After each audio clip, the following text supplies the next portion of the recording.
बार 25 का चुनाव सामने है, आप देख ही रहे हैं। और आपने सवाल लोजपा की किया है, तो लोजपा का इस बार सीट मिलने जा रहा है अरवल से, और सुनील यादव को ही सीट मिलेगा। ये पूरा दावादारी है, पूरा खुलेआम आप कर रहे हैं कि लोजपा की सीट इस बार अरवल में तय है। 200%, 200% इस मामले में कि लोजपा की दावादारी इस मामले में भी मजबूत है कि भाजपा एक बार चुनाव जीती है, 7 बार लड़ी है। तो चाहे रिंकू शर्मा हो, कृष्णा सरदार जी के लड़का हो, चाहे दीपक शर्मा हारे, चितरंजन शर्मा भी एक बार हारे, एक बार वही जीते हैं, उसमें रामकिशोर शर्मा जी और कई के लोग, मात्र एक बार ही भाजपा यहाँ से चुनाव जीता है। लेकिन लोजपा 2 बार लड़ी है, दोनों बार जीती है। दोनों अकेला। तो अब ऐसे में भी महागठबंधन का वोट किसी का ताकत नहीं है तोड़ने के लिए। मात्र सुनील यादव जो हैं लोजपा में, वही चाहे जैसे लें, हाथ जोड़ के लें, पगड़ी रख के लें और भाईचारा से लें, वो वोट लेने में सक्षम है। महागठबंधन के जो युवा साथी हैं, बड़ी ही सरसरी उम्मीदें की तरह उम्मीदों से उन्हें देख रहे हैं लोग। काफी जोरों शोर से युवा को देखते हैं कि सुनील यादव के पीछे लगे रहते हैं। इसमें ऐसा मतलब उनमें क्या खासियत? खासियत देख रहे हैं ना, दुख सुख में जा रहे हैं, आंसू पोंछ रहे हैं। सोहसा, चंदा, मैनपुरा, बेलाव, कमता, चैनपुर, तेलपा, बेलखारा, ईटवा, सरवा, सरौती, बिकू, बीघा, दूना, छपरा, मदन सिंह के टोला, कोनिका, सकरी, तमाम जगहों पर मैं टोटल विधानसभा का नाम बता दूंगा एक सुर में। तो मेरा न्यूज बिहार 24/7 और मैं अभी इस समय उपस्थित हूँ हमारे ही पंचायत के एक एलजेपीआर के जिला प्रवक्ता है रविंदर कन्हौजिया जी। तो इनसे मतलब आज इन्हीं के रास्ते हम जा रहे थे कहीं, तो इनसे मिल होली मिला जुला कर शांति सद्भावना के बीच मनाया गया, क्योंकि जिस तरह से कई नेताओं का बयान आ रहा था, कई लोग, कई नेता लोग हिंदू मुस्लिम कर रहे थे, उस बीच में जनता और बिहार की जनता ने बहुत ही समझदारी और विवेकपूर्ण तरीके से काम लिया। और रमजान का पाक महीना भी चल रहा है, और हिंदुओं का जो त्यौहार है होली महापर्व, होली त्यौहार भी बहुत ही हिंदू मुस्लिम सिख ईसाई सभी जाति संप्रदाय के लोगों ने आपसी भाईचारा के साथ होली संपन्न हुआ। और एक दूसरे को गुलाल लगाकर ईदी खाएंगे। सेवई सेवैया जो है हम अब उनके यहाँ खाएंगे, क्योंकि हमारे यहाँ उन लोग हार्दिक शुभकामनाएं देने आए। तो यही हमारी साझी विरासत है देश की, और ये विरासत पर हम कभी आँच आने नहीं देंगे। रविंदर जी, सबसे आपको मतलब ये बताते चले कि आप अभी फिलहाल एलजेपीआर के मतलब जिला प्रवक्ता हैं, और कहीं ना कहीं अरवल जिला में देखने को ये मिल रहा है कि एलजेपीआर का बहुत ज्यादा संख्या में फैन है। तो क्या लगता है इसमें? देखिए, ये सच्चाई बात है कि लोक जनशक्ति पार्टी जब 2005 के जो दौर था, परम आदरणीय श्री रामविलास पासवान जी के समय में जो लोक जनशक्ति पार्टी अरवल में जो मजबूती प्रदान था, मजबूत स्थिति में था, और बाद के दिनों में कड़ी कहीं न कहीं कड़ी वो टूट गया था। स्वर्गीय दुलारचंद यादव नहीं रहे, माननीय विधायक और हमारे श्रद्धेय केंद्रीय मंत्री रामविलास पासवान भी इस दुनिया में नहीं हैं। तो वैसे स्थिति में पार्टी की कड़ी कमज़ोर हुआ था, लोग में उत्साह नहीं था। लेकिन जब से हमारे बड़े भाई लोक जनशक्ति पार्टी के प्रदेश महासचिव आदरणीय श्री सुनील यादव जी का जब आगमन हुआ पार्टी में, तो उस समय से लेकर पार्टी बहुत तेज़ी से ग्रोथ कर रही है। जो पुराने कार्यकर्ता जो थे, टूटे हुए थे, उदास थे, और सारे कार्यकर्ताओं को जोड़ने का प्रयास कर रहे हैं। और युवाओं में जोश और जुनून तो देखने के लिए आपने देख ही रहे हैं, जिस तरह से एनडीए सम्मेलन हुआ, कार्यकर्ता सम्मेलन गांधी मैदान अरवल में। तो सुनील यादव जी के नेतृत्व में लोजपा तो पूरा उफान मार रहा था।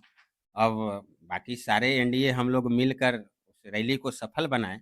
लेकिन ये सच्चाई बात है कि लोक जनशक्ति पार्टी की एक-एक कार्यकर्ता जो खून पसीने के साथ मेहनत कर रहे हैं, और सुनील यादव के नेतृत्व में लगातार लोजपा प्रगति पर है। तो निश्चित तौर पर मैं कह सकता हूं कि लोक जनशक्ति पार्टी आने वाले समय में यहाँ बेहतर परफॉर्मेंस करेगी, और हमारी पार्टी की ताकत, एकता और कार्यकर्ता की मनोबल किसी भी पार्टी से कम नहीं है। हमारी ये आजकल काफी ज्यादा मतलब एक समस्या से डर लग रहा है लोगों को। घर से निकलना मुश्किल हो गया है। जब भी आदमी निकलता है तो एक ही चीज सोच कर निकलता है कि कहीं निकलेंगे तो हम लौटेंगे कि नहीं, क्योंकि अरवल में कहीं ना कहीं देखा जाए तो काफी ज्यादा एक्सीडेंट बढ़ा हुआ है। इस पे क्या कुछ कहना चाहिए? देखिए, बेशक आपका बिल्कुल ही जायज़ सवाल आपने किया है कि अरवल विकास के मामले में कोसों दूर है, काफ़ी पीछे है। लेकिन एक्सीडेंट के मामले में जो हालिया आंकड़ा जो सरकार के द्वारा समय-समय पर जो निर्गत होता है, जारी होता है आंकड़ा, उसमें बिहार में शीर्ष स्थान पर एक्सीडेंट के मामले में अरवल ज़िला है। ये बहुत अफ़सोस की बात है कि 20 साल पहले जो बाईपास बनना चाहिए था, आज भी ग्रहण लगा हुआ है। और हाल ही में जो नितिन गडकरी साहब केंद्रीय जो मंत्री हैं, सुनने में आया, हमने पत्र-पत्रिका के माध्यम से, समाचार टीवी चैनल के माध्यम से सुना कि वहाँ से इसका जो अनाउंस किए कि भाई इसका हम एनएच 4 लेन बनाएँगे, उस पर भी ग्रहण लग गया। सुन रहे हैं कि अब जो है सासाराम से आरा वाला जो लाइन है, उस पर बनेगा। तो ये हमारे नेताओं की निकम्मापनी की कमी है। अब तमाम जो है पक्ष-विपक्ष के सारे सांसद लोग हैं या माननीय विधायक हैं, मैं उनसे कहना चाहता हूँ कि आप लोग पूरी बुलंदी के साथ सांसद हैं तो दिल्ली पार्लियामेंट में आवाज़ उठाएँ, अगर विधायक हैं तो पटना के असेंबली में आप आवाज़ उठाएँ, विधानसभा में आवाज़ उठाएँ। और अरवल में एक्सीडेंट की लगातार जिस तरह से घटना हो रही है, तो हम लोग सोशल वर्कर है। हम लोग जब सवेरे से निकलते हैं तो हम लोग को खुद ही पता नहीं चलता है कि हम शाम को घर लौटेंगे कि नहीं लौटेंगे। तो इस पर बहुत ही गहरी जनता में चिंता अभी हाल ही में देखे होंगे, होली के जस्ट दिन आप जहिया होलिका दहन था, उसी दिन हमारे पंचायत के जो है पप्पू सिपाही उर्फ कमलेश सिंह जी बीएसएफ में कार्यरत थे, अपनी पत्नी को लेकर आ रहे थे। तो अरवल में ही सड़क दुर्घटना में दर्दनाक उनकी मौत हो गई। और यहाँ रंजन चंद्रवंशी हैं, हमारे ही पंचायत के कुनिका का, वो भी नौजवान 30-32 साल का नौजवान, उसका भी दर्दनाक मौत हो गया। ऐसी कई घटनाएँ प्रतिदिन, कोई ऐसा दिन नहीं है कि अरवल जिले के विभिन्न जगहों पर एनएच पर घटना नहीं घट रही है। और सारे के सारे जितना भी है ये जो है आपका जनप्रतिनिधि है, जो ज़िम्मेवार लोग हैं, मैं इनका सारा का सारा दोष देता हूँ कि ये लोग आज तक रेलवे नहीं लाए, आज तक बाईपास नहीं लाए, आज तक जो है ट्रॉमा सेंटर का व्यवस्था नहीं किए। विकास रेलवे का मुद्दा रहा है, तो हमने पैदल मार्च अनुग्रह नारायण से लेकर बिहटा तक 5 घंटा हम लोगों ने जाम करने का काम किया था। और वहीं नहीं, यहाँ से लेकर हम लोगों ने जंतर-मंतर नई दिल्ली तक ने हम लोग आवाज़ उठाने का काम किया था। तो अरवल की जहाँ तक विकास की बात आती है, अरवल की जहाँ मुद्दा की बात आती है, तो रविंदर कनौजिया सदैव खड़ा रहा है। चाहे रेलवे की बात हो, चाहे हवाई अड्डा की बात हो, स्कूल कॉलेज की बात हो, चाहे अस्पताल की बात हो, चाहे एनएच 4 लेन की बात हो, चाहे कल कारखाना फैक्ट्री की बात हो, चाहे स्कूल कॉलेज की बात हो, हमेशा हम मुखर के साथ आवाज़ उठाते हैं। रोड एक्सीडेंट अरवल में बहुत बड़ा मुद्दा है, बहुत बड़ी मुद्दा है। इसमें सरकार मतलब ध्यान आखिर क्यों नहीं दे रही है? क्या अरवल के जनता का जान यूं ही चला जाए कि उसका कोई अहमियत नहीं है? अरवल की जहाँ बात आएगी, तो मैं पार्टी और जाति नहीं देखूँगा। मुझे डेवलपमेंट पर बोलना है, मैं अरवल के विकास पर बोलूँगा। अरवल में अभी बहुत कुछ करना बाकी है। क्या लगता है मतलब जो एक्सीडेंट अरवल में काफी दिनों से बढ़ा हुआ है और अक्सर रोज न रोज मतलब एक जगह देखने को मिलता है, तो इसमें जिला प्रशासन की भी कहीं कमी है? जी, बिल्कुल, जिला प्रशासन का तत्परता ये होना चाहिए था कि जिस तरह से एक्सीडेंट अरवल में हो रहे हैं, तो जिला पदाधिकारी को चाहिए था कि सर्वदलीय बैठक बुलाए।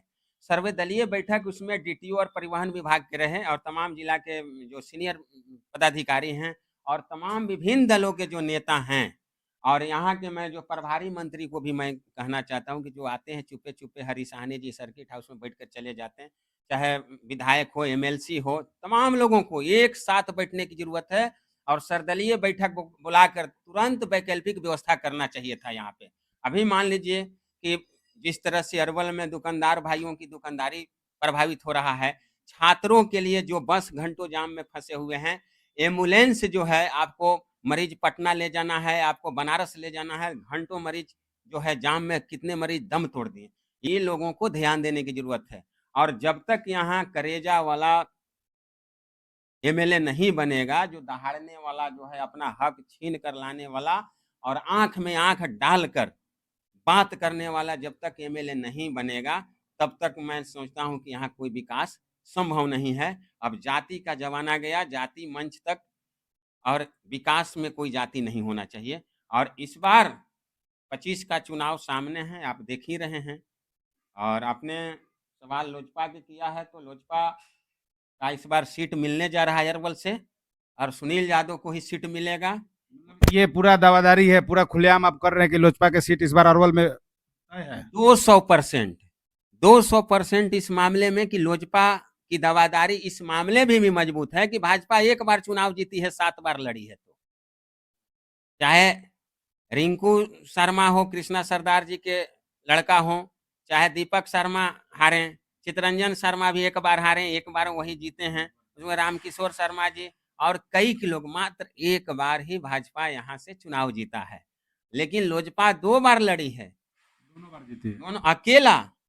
तो अब ऐसे में भी महागठबंधन का वोट किसी का ताकत नहीं है तोड़ने के लिए। मात्र सुनील यादव जो हैं लोजपा में, वही चाहे जैसे लें, हाथ जोड़ के लें, पगड़ी रख के लें और भाईचारा से लें, वो वोट लेने में सक्षम है। महागठबंधन के जो युवा साथी हैं, बड़ी ही सरसरी उम्मीदें की तरह उम्मीदों से उन्हें देख रहे हैं लोग। काफी जोरों शोर से युवा को देखते हैं कि सुनील यादव के पीछे लगे रहते हैं, इसमें ऐसा मतलब उनमें क्या खासियत? खासियत देख रहे हैं ना, दुख सुख में जा रहे हैं, आंसू पोंछ रहे हैं।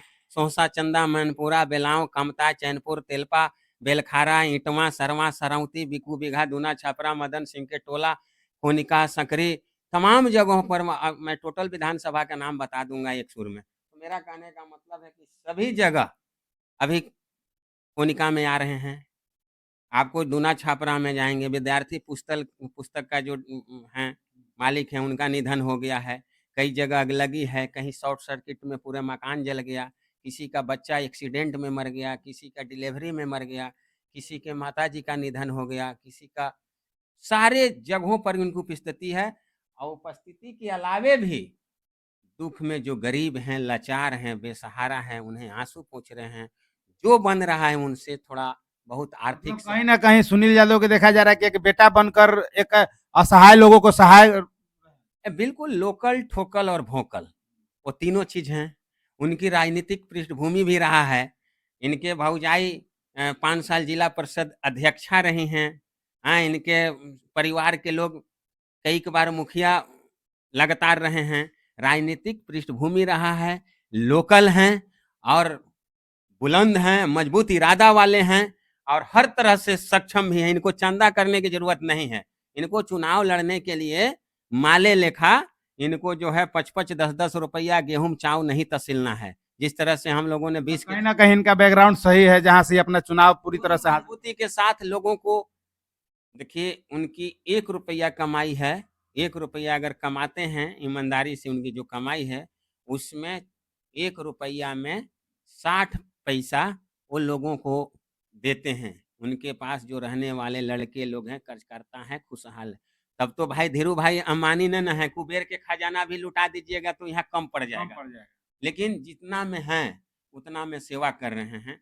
अरे इनको तो बहुत पहले विधायक, मंत्री, सांसद बन जाना चाहिए था। इनको बहुत पहले बन जाना चाहिए था।